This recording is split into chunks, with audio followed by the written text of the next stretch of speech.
নবী ইয়াহিয়া আলাইহিস সালাম এক যুবক, যিনি কোরআনে সকল যুবকদের জন্য এক উজ্জ্বল উদাহরণ হিসেবে প্রদর্শিত হয়েছেন।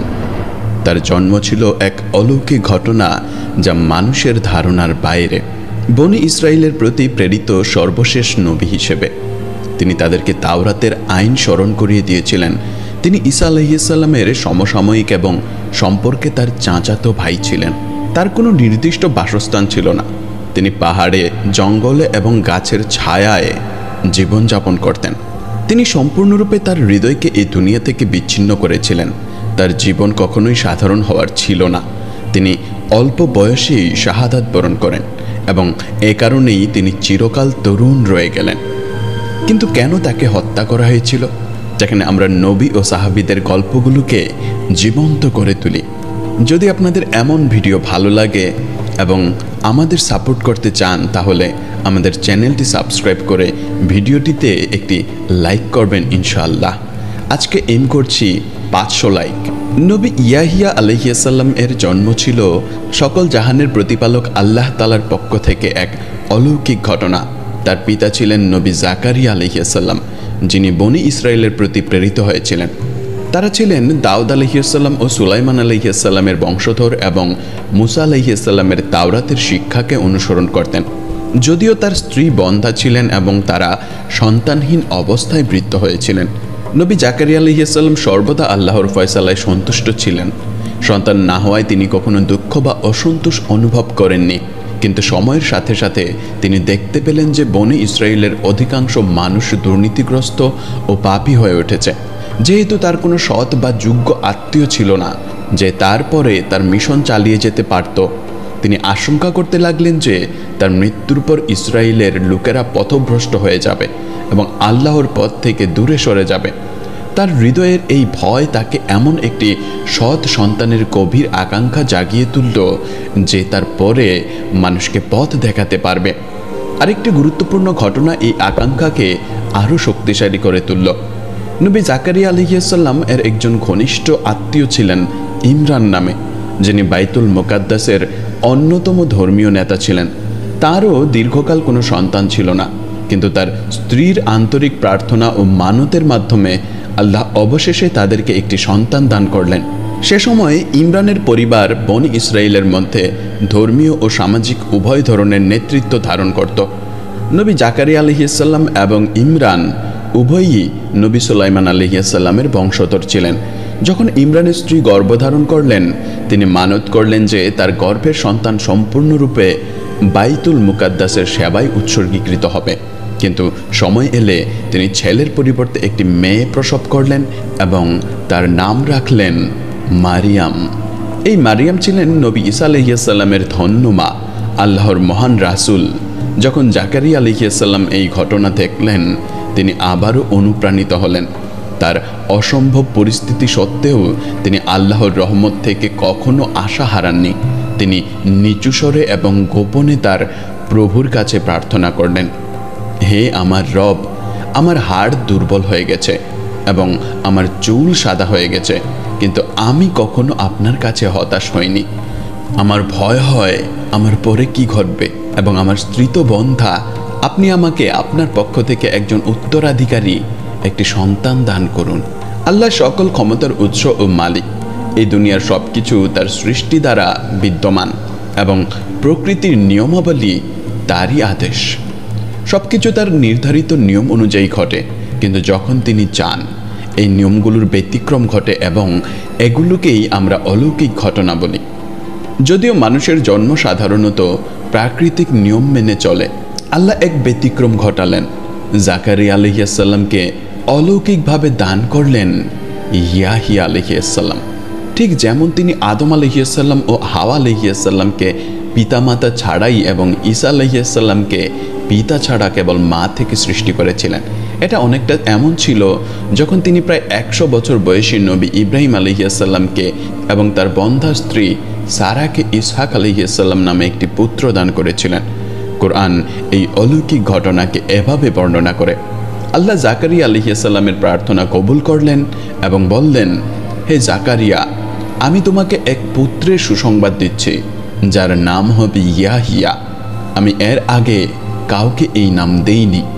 জাকারিয়া আলাইহিস সালাম এই সংবাদে বিস্মিত হয়ে জিজ্ঞেস করলেন, হে আমার রব, আমার স্ত্রী তো বন্ধ্যা এবং আমি অত্যন্ত বৃদ্ধ হয়ে গেছি, আমি কিভাবে পুত্র লাভ করব? আল্লাহ উত্তর দিলেন, হ্যাঁ, এমনই হবে, আমি যা ইচ্ছা করি তাই সৃষ্টি করি। কিছু বর্ণনা অনুযায়ী নবী জাকারিয়া আলাইহিস সালামের প্রার্থনার পেছনের অনুপ্রেরণা এসেছিল বাইতুল মুকাদ্দাসে ইমরানের কন্যা মারিয়ামের প্রতি তার যত্ন থেকে। যখনই জাকারিয়া আলাইহিস সালাম তার কক্ষে প্রবেশ করতেন, তিনি অফ সিজনের ফল দেখতে পেতেন। এটি ছিল আল্লাহর ঘনিষ্ঠ বান্দাদের প্রতি প্রদত্ত ঐশ্বরিক উপহার বা কেরামত। জাকারিয়া আলাইহিস সালাম জিজ্ঞেস করলেন, হে মারিয়াম, এগুলো কোথা থেকে আসে? মারিয়াম উত্তর দিলেন, এগুলো আল্লাহর কাছ থেকে আসে।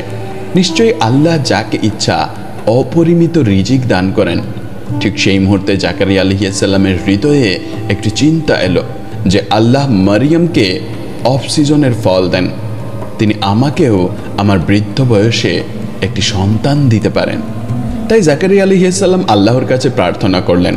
যখন তিনি মেহরাবে প্রার্থনা করছিলেন, ফেরেশতারা তাকে ডেকে বললেন, আল্লাহ তোমাকে ইয়াহিয়ার সুসংবাদ দিচ্ছেন যে আল্লাহর একটি বাক্যকে সমর্থন করবে, সম্মানিত হবে, পবিত্র হবে এবং সৎকর্মশীলদের মধ্যে একজন নবী হবে। এই সুসংবাদ পাওয়ার পর জাকারিয়া আলাইহিস সালাম বললেন, হে আমার রব, আমাকে একটি নিদর্শন দিন।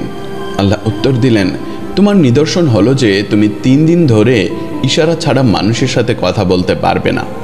অন্য কথায়, যদিও তিনি সুস্থ থাকবেন, তার কথা বলার ক্ষমতা 3 দিনের জন্য বন্ধ হয়ে যাবে এবং তিনি কেবল ইশারার মাধ্যমে যোগাযোগ করবেন। এই সময়ে তাকে ঘন ঘন আল্লাহকে স্মরণ করতে এবং সকাল সন্ধ্যায় তার মহিমা ঘোষণা করতে নির্দেশ দেওয়া হয়েছিল। এই বার্তা পাওয়ার পর নবী জাকারিয়া আলাইহিস সালাম তার সম্প্রদায়ের কাছে গেলেন এবং ইশারার মাধ্যমে সকাল সন্ধ্যায় আল্লাহকে মহিমান্বিত করতে বললেন। বহু বছরের অপেক্ষার পর জাকারিয়া আলাইহিস সালাম অবশেষে তার শিশু ইয়াহিয়াকে কোলে নিলেন এবং তাকে গভীরভাবে ভালোবাসলেন। সেই সময় মারিয়াম আলাইহিস সালাম অলৌকিকভাবে ঈসা আলাইহিস সালামকে জন্ম দিলেন। যখন তার লোকেরা শিশুটিকে দেখলো, তারা জিজ্ঞেস করলো, এই শিশুটি কোথা থেকে এলো? কোরআনে যেমন উল্লেখ করা হয়েছে, ঈসা আলাইহিস সালাম শিশুকাল থেকেই কথা বললেন যে তিনি বাবা ছাড়া আল্লাহর এক অলৌকিক সৃষ্টি। তবুও কয়েক বছর পর বনি ইসরায়েলের কিছু নেতা জাকারিয়া আলাইহিস সালামের বিরুদ্ধে এক জঘন্য পাপের অভিযোগ আনলেন। বললেন যে মারিয়ামের সাথে তার গোপন সম্পর্ক ছিল। কিন্তু প্রথম থেকেই যখন মারিয়াম জন্মগ্রহণ করেছিলেন, বনি ইসরায়েলের সকল আলেম তার দেখাশোনার দায়িত্ব কে নেবে তার নির্ধারণের জন্য লটারি করেছিলেন। সবাই এই সম্মান চেয়েছিল, কিন্তু আল্লাহর ইচ্ছায় জাকারিয়া আলাইহিস সালাম নির্বাচিত হলেন। তিনি তার দেখাশোনা ও লালন পালনের দায়িত্বে ছিলেন এবং তিনি তাকে নিজের মেয়ের মতোই দেখতেন। নবী জাকারিয়া আলাইহিস সালাম মসজিদের ভেতরে তার জন্য একটি ব্যক্তিগত কক্ষ তৈরি করেছিলেন এবং মারিয়াম সেখানেই থাকতেন। তিনি নিয়মিত তার সাথে দেখা করতেন, খাবার এবং অন্যান্য প্রয়োজনীয় জিনিসপত্র নিয়ে আসতেন। কিন্তু যেহেতু তিনি একমাত্র ব্যক্তি ছিলেন যাকে সেই কক্ষে প্রবেশের অনুমতি দেওয়া হয়েছিল, দুর্নীতিগ্রস্ত আলেমগণ এটাকে অজুহাত হিসেবে ব্যবহার করে তার মৃত্যুর দাবি জানালেন। তাই জাকারিয়া আলাইহিস সালাম পালিয়ে গেলেন। অবশেষে তিনি একটি বড় গাছের কাছে এসে তার ভেতর লুকিয়ে পড়লেন। যখন লোকেরা তাকে খুঁজছিল, শয়তান তাদের কানে ফিসফিস করে বলল যে তিনি গাছের ভেতর লুকিয়ে আছেন। তারা গাছটি খুঁজে পেল এবং তাকে অর্ধেক করে কাটতে শুরু করলো। যখন করাত তার শরীরে স্পর্শ করল, জাকারিয়া আলাইহিস সালাম যন্ত্রণায় চিৎকার করে উঠলেন। তখন আল্লাহ তাকে ওহী পাঠালেন, যদি তুমি তোমার চিৎকার না থামাও তাহলে আমি পৃথিবী কাঁপিয়ে দেব। তাই জাকারিয়া আলাইহিস সালাম নীরব রইলেন এবং তার শরীরকে 2 টুকরা করা হলো। এইভাবে জাকারিয়া আলাইহিস সালাম শহীদ হলেন। তার অল্প বয়স্ক পুত্র ইয়াহিয়াকে এতিম রেখে গেলেন। কিন্তু আল্লাহ ইয়াহিয়া আলাইহিস সালাম সম্পর্কে কোরআনে বলেছেন, হে ইয়াহিয়া, কিতাবকে দৃঢ়ভাবে ধরো, আমি তাকে শিশুকাল থেকেই জ্ঞান দান করেছি। এর অর্থ হলো আল্লাহ ইয়াহিয়া আলাইহিস সালামকে তার শৈশবেই জ্ঞান ও প্রজ্ঞা দিয়েছিলেন। তার পিতার হারানোর বেদনা সত্ত্বেও একদিন কিছু রাখাল ইয়াহিয়া ইবনে জাকারিয়া আলাইহিস সালামকে বলল, চলো আমাদের সাথে খেলো। তিনি উত্তর দিলেন, আমরা খেলার জন্য সৃষ্টি হয়নি, এটি সেই আয়াতকে প্রতিফলিত করে, আমি তাকে শিশুকাল থেকেই জ্ঞান দান করেছি। আল্লাহ কোরআনে নবী ইয়াহিয়া আলাইহিস সালামের প্রশংসাও করেছেন, বলেছেন যে তিনি তার প্রভুর প্রতি কর্তব্যপরায়ণ এবং তার পিতামাতার প্রতি দয়ালু ছিলেন। তিনি অহংকারী বা অবাধ্য ছিলেন না। তার প্রতি শান্তি বর্ষিত হোক যেদিন তিনি জন্মগ্রহণ করেছেন, যেদিন তিনি মারা যাবেন এবং যেদিন তাকে আবার পুনরুত্থিত করা হবে। ইয়াহিয়া আলাইহিস সালামের নামে কোরআনের 4টি অধ্যায়ে উল্লেখ করা হয়েছে। ইয়াহিয়া আলাইহিস সালাম এবং ঈসা আলাইহিস সালামের মাঝে কোনো নবী পাঠানো হয়নি। আবু হুরায়রা রাদিয়াল্লাহু তাআলা আনহু থেকে বর্ণিত, নবী মুহাম্মদ সাল্লাল্লাহু আলাইহি ওয়াসাল্লাম বলেছেন যে নবী জাকারিয়া আলাইহিস সালামের পেশা ছিল কাঠ মিস্ত্রি। আল্লাহ যেমন প্রতিশ্রুতি দিয়েছিলেন, নবী ইয়াহিয়া আলাইহিস সালাম তার পিতা নবী জাকারিয়া আলাইহিস সালামের উত্তরাধিকারী হিসেবে জন্মগ্রহণ করেছিলেন। যখন ইয়াহিয়া আলাইহিস সালাম জন্মগ্রহণ করলেন, তার পিতা তাকে একটি সুন্দর শিশু হিসেবে দেখলেন, যার চুল হালকা রঙের, ছোট আঙ্গুল, জোড়া ভ্রু এবং একটি নরম কোমল কণ্ঠস্বর। তার শৈশব থেকেই নবী ইয়াহিয়া আলাইহিস সালাম আল্লাহর ইবাদতে নিবেদিত ছিলেন। তার নামের মধ্যে একটি বিশেষত্ব রয়েছে, এটি সরাসরি আল্লাহ দ্বারা মনোনীত এবং তার জন্মের আগেই ঘোষণা করা হয়েছিল। এটি একটি সম্পূর্ণ নতুন এবং অনন্য নাম ছিল। বনি ইসরায়েলের ইতিহাসে বা পৃথিবীতে এর আগে কাউকে এই নাম দেওয়া হয়নি। তাফসিরের আলেমগণ বলেন যে এই অনন্য নামটি তার সম্মান ও শ্রেষ্ঠত্বকে নির্দেশ করে। তার জন্মের আগে তার নাম ঘোষণা করার মাধ্যমে আল্লাহ তার প্রতিশ্রুতি নিশ্চিত করেছেন এবং ইয়াহিয়ার মর্যাদা উন্নীত করেছেন। এই নামকরণ নিজেই একটি অলৌকিক নিদর্শন ছিল। ইব্রাহিমী ধর্মগুলোর মধ্যে নবী ইয়াহিয়া আলাইহিস সালাম সম্পর্কে বিভিন্ন মতামত রয়েছে। ইহুদিরা তাকে নবী হিসেবে গ্রহণ করে না। খ্রিস্টানরা তাকে নবী ঈসা আলাইহিস সালামের আগমনের ঘোষণাকারী এবং অগ্রদূত হিসেবে দেখে, যখন তারা তার পিতা নবী জাকারিয়া আলাইহিস সালামকে কেবল একজন পুরোহিত বা ধর্মীয় নেতা হিসেবেই দেখে। বাইবেলে নবী জাকারিয়া আলাইহিস সালামকে হেরোদের রাজত্বকালে একজন পুরোহিত হিসেবে বর্ণনা করা হয়েছে, যিনি ইহুদিদের রাজা ছিলেন।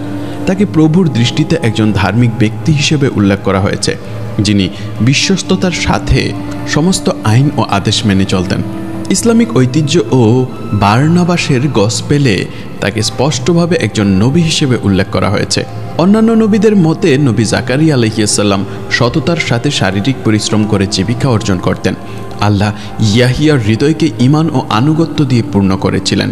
তিনি কখনো কোনো পাপ করেননি বা এমনকি একটি পাপের কথাও ভাবেননি। কিছু আলেম বলেন যে তার মাধ্যমে মানুষের হৃদয়কে হেদায়েত ও আধ্যাত্মিক জীবন দিয়ে পুনরুজ্জীবিত করা হয়েছিল।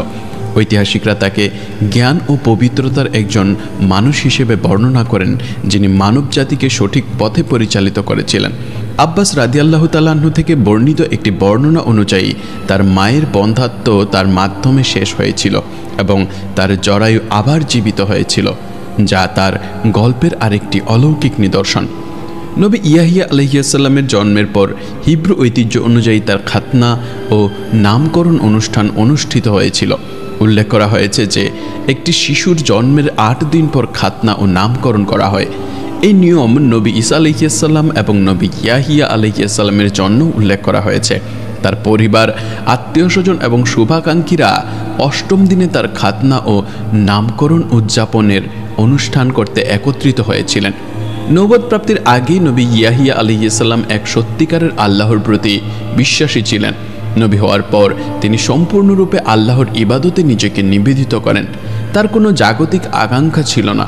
সুস্বাদু খাবার, ভালো পোশাক, আরামদায়ক বাড়ি বা বিলাসিতার প্রতি কোনো আগ্রহই ছিল না। তিনি একটি সাধারণ ও পবিত্র জীবনযাপন করতেন এবং কখনোই বিবাহ করেননি। আবু উমর রাদিয়াল্লাহু তাআলা আনহু থেকে বর্ণিত একটি হাদিস অনুযায়ী তার একটি অনন্য গুণ হলো যে নবী মুহাম্মদ সাল্লাল্লাহু আলাইহি ওয়াসাল্লাম বলেছেন, যে 4 জন ধন্য ব্যক্তি রয়েছেন যাদের জন্য এই দুনিয়ার মানুষ এবং ফেরেশতারা উভয়ই প্রার্থনা করছেন, নবী ইয়াহিয়া আলাইহিস সালাম ছিলেন সেই ধন্য ব্যক্তিদের মধ্যে একজন। তার মহান গুণাবলীর পাশাপাশি নবী ইয়াহিয়া আলাইহিস সালাম তার পিতা জাকারিয়া আলাইহিস সালাম এর প্রার্থনার ফলস্বরূপ নবুয়ত দিয়েও সম্মানিত হয়েছিলেন। তিনি ছিলেন তাওরাতের শিক্ষার অনুসারী সর্বশেষ নবী। তিনি নবুয়তের পদের জন্য সম্পূর্ণ যোগ্য ছিলেন এবং শৈশব থেকেই তার সমস্ত প্রয়োজনীয় বৈশিষ্ট্য ও গুণাবলী ছিল। বিভিন্ন বর্ণনা অনুযায়ী নবী ইয়াহিয়া আলাইহিসসালামের মধ্যে নবুয়তের লক্ষণগুলো মাত্র 2 বা 3 বছর বয়সেই প্রকাশিত হয়েছিল। এর অর্থ হলো তার শৈশবেই তাকে তাওরাতের জ্ঞান ও প্রজ্ঞা দেওয়া হয়েছিল। এটি ছিল তার ভবিষ্যৎ নবুয়তের জন্য একটি বিশেষ অলৌকিক ঘটনা ও প্রস্তুতি। নবী ইয়াহিয়া আলাইহিসসালাম সম্পর্কে একটি হাদিসে বর্ণিত আছে যে একবার কিছু শিশু তাকে খেলার জন্য আমন্ত্রণ জানালে তিনি উত্তর দিলেন, আমাকে খেলার জন্য সৃষ্টি করা হয়নি, এসো আমরা সালাত আদায় করি। এই উত্তর তার অনেক মহৎ গুণাবলী ও সদ্গুণকে প্রতিফলিত করে। তিনি জ্ঞানী ও প্রজ্ঞাবান ছিলেন। একই সাথে তিনি কোমল, সহানুভূতিশীল এবং দয়াপূর্ণ ছিলেন। তার হৃদয় নরম ছিল এবং তার জীবন বরকতে পূর্ণ ছিল। তিনি পবিত্র, ধার্মিক এবং আল্লাহ ও তার পিতামাতা উভয়ের প্রতি অনুগত ছিলেন। নবী ইয়াহিয়া আলাইহিসসালাম তার পুরো জীবন একটি সাধারণ এবং বৈরাগ্যময় জীবনযাপন করেছেন। তার শৈশব থেকেই তিনি গৃহহীন ছিলেন এবং জর্ডান নদীর তীরে মরুভূমিতে বসবাস করা বেছে নিয়েছিলেন। তিনি বনাঞ্চলে এবং নদীর ধারে আল্লাহর ধর্ম প্রচার করতেন। নাজার এবং ইবনে কাসিরের মতো ঐতিহাসিকদের প্রতিবেদন অনুযায়ী নবী ইয়াহিয়া আলাইহিসসালাম নির্জনতা পছন্দ করতেন এবং সমাজ থেকে দূরে থাকতে ভালোবাসতেন।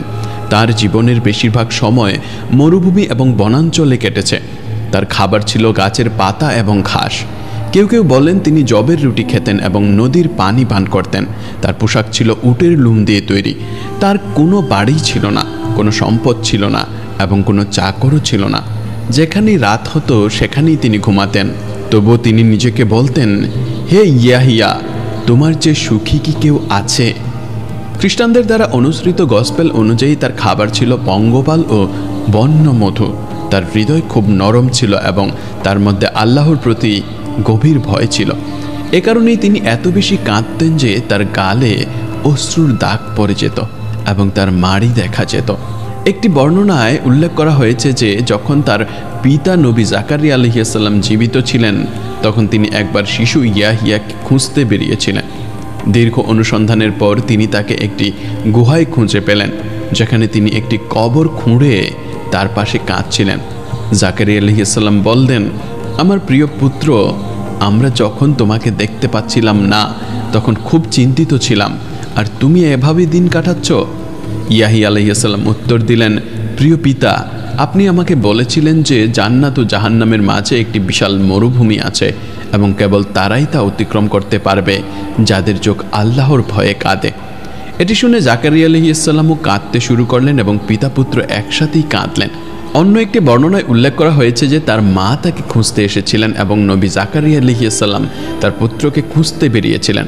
পরবর্তীতে যখন জাকারিয়া আলাইহিসসালাম ওয়াজ করতেন তিনি ইয়াহিয়া আলাইহিসসালামের উপস্থিতিতে জান্নাত ও জাহান্নাম সম্পর্কে বলতেন। আহলে কিতাবরা তার নবুয়ত গ্রহণ করেননি। ইহুদিরা নবী ইয়াহিয়ার নবীর মর্যাদা অস্বীকার করেছিল, কিন্তু তিনি এই বার্তা প্রচার চালিয়ে যান।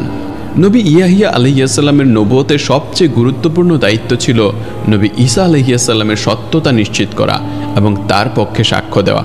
তারা ছিলেন ঘনিষ্ঠ আত্মীয় ও বন্ধু। 30 বছর বয়সে পৌঁছানোর আগেই তারা একে অপরকে আমার ভাই বলে সম্বোধন করতেন। আল্লাহ প্রথমে নবী ইয়াহিয়া আলাইহিসসালামকে নবুয়ত দিয়েছিলেন। তিনি ছিলেন অত্যন্ত জ্ঞানী, কথায় সত্যবাদী, আল্লাহর প্রতি নিবেদিত এবং একটি পবিত্র জীবনযাপন করতেন। নবী ইয়াহিয়া আলাইহিসসালাম এমন একজন নবী হয়েছিলেন যিনি নবী ঈসা আলাইহিসসালামকে নিশ্চিত করেছিলেন। তিনি তার জন্য পথ প্রস্তুত করেছিলেন। যদিও তিনি জনসাধারণের সামনে নবী ঈসা আলাইহিসসালামের প্রকাশের আগে নবুয়ত পেয়েছিলেন। খ্রিস্টান সূত্রগুলো বলে যে তিনি পরে ঈসা আলাইহিসসালামের 12 জন শিষ্যের একজন হয়েছিলেন, তবে এই তথ্য ইসলামিক সূত্রগুলোতে সুনির্দিষ্টভাবে উল্লেখ করা হয়নি। ইসলাম অনুযায়ী নবী ইয়াহিয়া আলাইহিসসালাম তাওরাত যুগের শেষের দিকে এসেছিলেন এবং তাওরাতের শিক্ষা প্রচার চালিয়ে যান। এভাবে তিনি দুটি সময়ের মধ্যে একটি সেতু হিসেবে কাজ করেছিলেন। যখন ইনজিল যুগ শুরু হয়েছিল তখন সম্ভবত তিনি তার জীবনের শেষ পর্যায়ে প্রবেশ করেছিলেন। নবীগণ একই সময়ে একই অঞ্চলে থাকতে পারতেন। তিনিও ঈসা আলাইহিসসালামের একই সময়ে জীবিত ছিলেন। কিছু সূত্র বলে যে ইয়াহিয়া আলাইহিসসালাম ঈসা আলাইহিসসালামের চেয়ে 3 বছরের বড় ছিলেন, তবে গসপেল অনুযায়ী নবী ইয়াহিয়া আলাইহিসসালাম ঈসা আলাইহিসসালামের চেয়ে মাত্র 6 মাসের বড় ছিলেন। তিনি বনি ইসরায়েলের লোকদের আল্লাহর আদেশ ও ধর্ম অনুযায়ী জীবনযাপন করার আহ্বান জানান। মুহাম্মদ সাল্লাল্লাহু আলাইহি ওয়াসাল্লাম বলেছেন যে আল্লাহ তাআলা ইয়াহিয়া আলাইহিস সালামকে 5টি আদেশ দিয়েছিলেন, তাকে নিজে সেগুলো অনুসরণ করতে এবং ইসরায়েলীদেরকে সেগুলো অনুসরণ করার নির্দেশ দেওয়া হয়েছিল। কিন্তু কোনো এক কারণে ইয়াহিয়া আলাইহিস সালাম এই বার্তা পৌঁছাতে দেরি করেছিলেন। তখন ঈসা আলাইহিস সালাম তাকে বললেন, আমার ভাই, আল্লাহ আপনাকে 5টি বিষয় দিয়ে আদেশ করেছেন যা আপনার অনুসরণ করা উচিত এবং ইসরায়েলীদেরকে অনুসরণ করার আদেশ দেওয়া উচিত। হয় আপনি এই বিষয়গুলো তাদের কাছে পৌঁছে দিন, অথবা যদি আপনি অনুমতি দেন আমি আপনার পক্ষে পৌঁছে দেব। ইয়াহিয়া আলাইহিস সালাম উত্তর দিলেন, আমার ভাই, যদি আপনি আমার আগে সেগুলো ঘোষণা করেন তাহলে আমি আমার দায়িত্বে অবহেলার জন্য শাস্তি পাওয়ার ভয় করি, অথবা পৃথিবী আমাকে গ্রাস করবে, তাই আমি আমার দায়িত্ব পালন করব। ইয়াহিয়া আলাইহিস সালাম এরপর সকল ইসরায়েলীকে বাইতুল মুকাদ্দাসে একত্রিত করলেন। যখন মসজিদ লোকে পূর্ণ হয়ে গেল তিনি একটি উঁচু স্থানে বসলেন। আল্লাহর প্রশংসা ও মহিমা ঘোষণার পর তিনি বললেন, আল্লাহ আমাকে 5টি বিষয় দিয়ে আদেশ করেছেন এবং আমাকে নিজে সেগুলো অনুসরণ করতে এবং তোমাদেরকে সেগুলো অনুসরণ করার আদেশ দিতে নির্দেশ দেওয়া হয়েছে। প্রথমত, কেবল আল্লাহর ইবাদত করো এবং তার সাথে কোনো অংশীদার স্থাপন করো না। দ্বিতীয়ত, সালাত প্রতিষ্ঠা করো, কারণ আল্লাহ তার বান্দার দিকে মুখ ফিরিয়ে রাখেন, অর্থাৎ তার রহমত ও মনোযোগ যতক্ষণ সে সালাতে থাকে, যতক্ষণ না বান্দা তার দৃষ্টি অন্যদিকে ফেরায়, তাই সেই সালাতের সময় এদিক ওদিক তাকিও না। তৃতীয়ত, সিয়াম পালন করো, কারণ সিয়াম পালনকারী ব্যক্তির উদাহরণ এমন যেমন একটি দলের মধ্যে যার কাছে কস্তুরীর থলি আছে, প্রত্যেকে তার সুগন্ধে আনন্দিত ও প্রীত হয়, এবং সত্যই সিয়াম পালনকারী ব্যক্তির মুখের গন্ধ আল্লাহর দৃষ্টিতে কস্তুরীর গন্ধের চেয়েও পবিত্র। চতুর্থত, সাদাকা দাও। সাদাকা দানকারীর উদাহরণ এমন যেমন এক ব্যক্তি শত্রুদের হাতে বন্দী হয়েছে, তারা তার হাত তার ঘাড়ে বেঁধে তাকে মৃত্যুদণ্ড কার্যকর করার প্রস্তুতি নিচ্ছে, কিন্তু সে বলে, যদি আমি তোমাদেরকে মুক্তিপণ দেই তবে কি তোমরা আমাকে ছেড়ে দেবে? তখন সে তার সমস্ত সম্পদ দিয়ে নিজেকে রক্ষা করে। পঞ্চমত, ঘন ঘন আল্লাহকে স্মরণ করো। যে আল্লাহকে স্মরণ করে তার উদাহরণ এমন যেমন এক ব্যক্তি দ্রুত তাকে তাড়া করা শত্রু থেকে পালাচ্ছে, সে একটি শক্তিশালী দুর্গে আশ্রয় নেয় এবং নিজেকে রক্ষা করে। সত্যই একজন ব্যক্তি আল্লাহকে স্মরণ করার মাধ্যমে আশ্রয় নিয়ে শয়তান থেকে সুরক্ষিত থাকে। একদিন ইয়াহিয়া আলাইহিস সালাম এবং ঈসা আলাইহিস সালামের দেখা হলো। ঈসা আলাইহিস সালাম বললেন, আপনি আমার চেয়ে ভালো, আমার জন্য আল্লাহর কাছে ক্ষমা চান। ইয়াহিয়া আলাইহিস সালাম উত্তর দিলেন, না, আপনি আমার চেয়ে শ্রেষ্ঠ, আপনি আমার জন্য ক্ষমা চান। ঈসা আলাইহিস সালাম বললেন, আপনি আমার চেয়ে ভালো, কারণ আমি নিজেকে বলেছিলাম আমার উপর শান্তি বর্ষিত হোক, কিন্তু আল্লাহ আপনার সম্পর্কে বলেছেন তার উপর শান্তি বর্ষিত হোক। এই সংলাপটি উভয় নবীর উচ্চ মর্যাদা নির্দেশ করে। ঈসা আলাইহিস সালাম ভেড়ার পশমের পোশাক পরতেন এবং ইয়াহিয়া আলাইহিস সালাম উটের লুমের পোশাক পরতেন। তাদের কারো দিনার দিরহাম, চাকর বা দাস ছিল না, তাদের কোনো আশ্রয় ছিল না, এবং রাতে যেখানেই তাদের পেত সেখানেই তারা ঘুমাতেন। উভয়ই ছিলেন উচ্চ মর্যাদার নবী। শৈশব থেকেই নবী ইয়াহিয়া আলাইহিস সালাম আল্লাহর ভয়ে ক্রমাগত ইবাদতে মগ্ন হয়েছিলেন। তিনি তার নম্রতা, আনুগত্য এবং ইবাদতের মাধ্যমে আত্মাকে উন্নত করেছিলেন, এবং এই সময়ে আল্লাহ তাকে আদেশ করেন, হে ইয়াহিয়া, কিতাবকে দৃঢ়ভাবে ধরো। এখানে কিতাব বলতে তাওরাত বোঝানো হয়েছে, অর্থাৎ আল্লাহ নবী ইয়াহিয়া আলাইহিস সালামকে তাওরাতের বিধানগুলো বাস্তবায়ন করতে এবং মানুষকে এই কিতাব অনুযায়ী জীবনযাপন করার আহ্বান জানাতে আদেশ করেছিলেন। প্রকৃতপক্ষে নবী ইয়াহিয়া আলাইহিস সালাম একজন অত্যন্ত দয়ালু নবী ছিলেন। সর্বশক্তিমান আল্লাহ কোরআনে তার এই বৈশিষ্ট্যকে বর্ণনা করেছেন এবং আমরা তাকে আমাদের পক্ষ থেকে দয়া করেছিলাম। নবী ইয়াহিয়া আলাইহিস সালাম ইসরায়েলীদেরকে মূর্তি পূজা, বিদআত এবং সকল প্রকার মন্দ থেকে দূরে থাকতে আহ্বান জানিয়েছিলেন। তিনি তাদের কেবল এক আল্লাহর ইবাদত করতে, তার আনুগত্য করতে এবং একটি সৎ জীবন যাপন করতে আহ্বান জানিয়েছিলেন। নবী ইয়াহিয়া আলাইহিস সালাম যখন জীবিত ছিলেন তখন ইহুদিদের শাসক ছিলেন হেরোদ এন্টিপাস। হেরোদ রোমের অনৈতিক ও নির্লজ্জ সংস্কৃতিকে ইহুদি সমাজে ছড়িয়ে দিয়েছিল। ব্যভিচার, পতিতাবৃত্তি, নগ্নতা, নির্লজ্জতা এবং অনৈতিকতাকে রাষ্ট্র দ্বারা উৎসাহিত করা শুরু হয়েছিল। হেরোদ নিজেও পাপে জীবনযাপনকারী একজন ব্যক্তি ছিলেন। নবী ইয়াহিয়া আলাইহিস সালাম তার পাপপূর্ণ ও অনৈতিক আচরণের বিরোধিতা শুরু করতে লাগলেন। যখন শাসক বুঝতে পারলেন যে তার অবস্থান বিপদে, তখন তিনি নবী ইয়াহিয়া আলাইহিসসালামকে গ্রেপ্তার করে কারাগারে নিক্ষেপ করলেন। ইয়াহিয়া আলাইহিসসালাম মানুষকে যা ধার্মিকতা ও পবিত্র জীবনবোধ দিয়েছিলেন তা পাপী লোকদেরকে বিরক্ত করেছিল, কারণ লোকেরা ক্ষুব্ধ ছিল যে আল্লাহর নবী কারাগারে থাকাকালীন পাপীদেরকে রাষ্ট্র সমর্থন করেছিল। এই ঘৃণা ও ক্রোধ বাড়ছিল। অবশেষে শাসক হেরোদ তার প্রাসাদের একজন নর্তকীর অনুরোধে আল্লাহর নবী ইয়াহিয়া আলাইহিসসালামকে হত্যা করলেন। তার মাথা কেটে নর্তকীকে উপহার হিসেবে দেওয়া হয়েছিল। এইভাবে ইসরায়েলিদের কিছু অত্যাচারী আল্লাহর নবীদেরকে একের পর এক হত্যা করেছিল। এই বিষয়ে পবিত্র কোরআনে বলা হয়েছে, নিশ্চয়ই যারা আল্লাহর আয়াত অস্বীকার করে, অন্যায়ভাবে নবীদের হত্যা করে এবং যারা মানুষের মধ্যে ন্যায় প্রতিষ্ঠার আদেশ দেয়, তাদের বেদনাদায়ক শাস্তির সুসংবাদ দাও। আমাদের প্রিয় নবী মুহাম্মদ সাল্লাল্লাহু আলাইহি ওয়াসাল্লাম মিরাজের রাতে নবী ইয়াহিয়া আলাইহিস সালামের সাথে দেখা করেছিলেন। তিনি যখন জিব্রাইল আলাইহিস সালামের সাথে আসমানগুলোতে আরোহণ করেছিলেন, তখন তিনি বললেন, তারপর আমি দ্বিতীয় আকাশে পৌঁছালাম। সেখানে আমি ইয়াহিয়া এবং ঈসা আলাইহিস সালামকে দেখলাম। তারা চাচাতো ভাই। জিব্রাইল আলাইহিস সালাম আমাকে বললেন, এরা ইয়াহিয়া এবং ঈসা আলাইহিস সালাম, তাদের সালাম দাও। তাই আমি তাদের সালাম দিলাম। তারা আমার সালামের উত্তর দিয়ে বললেন, স্বাগত হে আমাদের প্রিয় ভাই এবং প্রিয় নবী। নবী ইয়াহিয়া আলাইহিস সালামের নাম পবিত্র কোরআনে 5 বার উল্লেখ করা হয়েছে। একটি বর্ণনা অনুযায়ী একদিন নবী ইয়াহিয়া আলাইহিস সালাম শয়তানকে হাতে একটি বস্তু নিয়ে দেখতে পেলেন। তিনি তাকে জিজ্ঞেস করলেন, তোমার হাতে ওটা কি? শয়তান উত্তর দিল, এটা হলো কামনা, এটা দিয়ে আমি আদম সন্তানদের শিকার করি।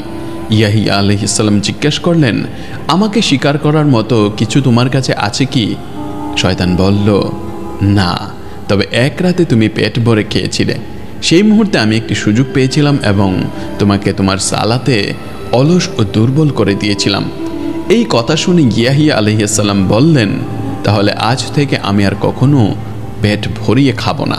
তখন শয়তান বলল, আর আমি আজ থেকে আদম সন্তানদেরকে আর কখনো উপদেশ দেব না। নবীদের জীবনে এই ঘটনাগুলো গভীর প্রজ্ঞাপূর্ণ, যা মানব জাতিকে পথ দেখায়। হাদিসে উল্লেখিত এই উদাহরণগুলো মানব জীবনের অনন্য উপদেশ এবং অতুলনীয় নির্দেশনা বহন করে। একদিন নবী ইয়াহিয়া আলাইহিস সালাম ঈসা আলাইহিস সালামকে বললেন, আমাকে কিছু উপদেশ দিন। ঈসা আলাইহিস সালাম তাকে বললেন, তোমার রাগ নিয়ন্ত্রণ করো। ইয়াহিয়া আলাইহিস সালাম উত্তর দিলেন, এটা আমার জন্য কঠিন। ঈসা আলাইহিস সালাম বললেন, তাহলে ধন সম্পদের প্রতি ঝোঁকো না। ইয়াহিয়া আলাইহিস সালাম বললেন, এটা সম্ভব। জাকারিয়া আলাইহিস সালামের শরীয়তে একজন সিয়াম পালনকারী ব্যক্তির জন্য কথা না বলা এবং কেবল ইশারার মাধ্যমে যোগাযোগ করা একটি ইবাদত হিসেবে বিবেচিত হতো। এই বিধানটি ইসলামে বাতিল করা হয়েছে। ইসলামে নীরব থেকে সিয়াম পালন করা আর ইবাদত নয়। সময়ের সাথে সাথে সমাজের নৈতিকতা এতটাই দুর্নীতিগ্রস্ত হয়ে উঠেছিল যে তারা জাকারিয়া আলাইহিস সালাম এবং ইয়াহিয়া আলাইহিস সালামের মতো মহান নবীদের হত্যা করেছিল এবং তারা ঈসা আলাইহিস সালামকেও হত্যা করতে চেয়েছিল, কিন্তু আল্লাহ তাকে জীবিত অবস্থায় আসমানে উঠিয়ে নিয়েছিলেন। নবী ইয়াহিয়া আলাইহিস সালাম ছিলেন তাওহীদের নবী, অর্থাৎ তিনি সর্বদা এক আল্লাহর প্রতি বিশ্বাস রাখতেন এবং মানুষকে আল্লাহর একত্বের দিকে আহ্বান করতেন। ইয়াহিয়া আলাইহিস সালাম এবং ঈসা আলাইহিস সালামের পর আল্লাহ 600 বছর ধরে কোনো নবী পাঠাননি। এই সময়কালকে ফাতরা সময়কাল বলা হয়, অর্থাৎ যখন রাসূলদের আগমন বন্ধ ছিল। যদিও নবী ইয়াহিয়ার জীবন হাজার হাজার বছর আগে ঘটেছিল, তবু এর মধ্যে থাকা সার্বজনীন বার্তা এবং গভীর প্রজ্ঞা আজও মানব জাতিকে আলোকিত করে চলেছে। এই ধন্য নবীর জীবন থেকে আমরা যে শিক্ষাগুলো নিতে পারি তা আধুনিক বিশ্বের জটিলতায় হারানো মানব জাতির জন্য পথ প্রদর্শক। ইয়াহিয়া আলাইহিস সালামের জন্ম ঘটেছিল একজন বৃদ্ধ ও নিঃসন্তান দম্পতির প্রার্থনা কবুল হওয়ার মাধ্যমে। এই সীমাবদ্ধতার বাইরে অলৌকিকভাবে অসম্ভব মনে হওয়া পরিস্থিতির মুখোমুখি হচ্ছেন। এই ঘটনাটি আজকের সেই দম্পতিদের জন্য আশার এক বড় উৎস, যারা সন্তান ধারণ করতে পারছেন না এবং চিকিৎসা বিজ্ঞানের সীমাবদ্ধতার বাইরে অলৌকিকভাবে অসম্ভব মনে হওয়া পরিস্থিতির মুখোমুখি হচ্ছেন। এটি লক্ষ লক্ষ দম্পতি যারা আজ বন্ধ্যাত্বের সমস্যায় ভুগছেন, তাদের জন্য আল্লাহর ক্ষমতা ও আন্তরিক প্রার্থনার শক্তি স্মরণ করিয়ে দেয়। নবী জাকারিয়া আলাইহিস সালামের ধৈর্য ও আল্লাহর প্রতি আস্থা এক উদাহরণ হিসেবে কাজ করে। এছাড়াও নবী জাকারিয়া আলাইহিস সালামের সন্তান চাওয়ার কারণটি আজকের জন্য একটি গুরুত্বপূর্ণ বার্তা বহন করে।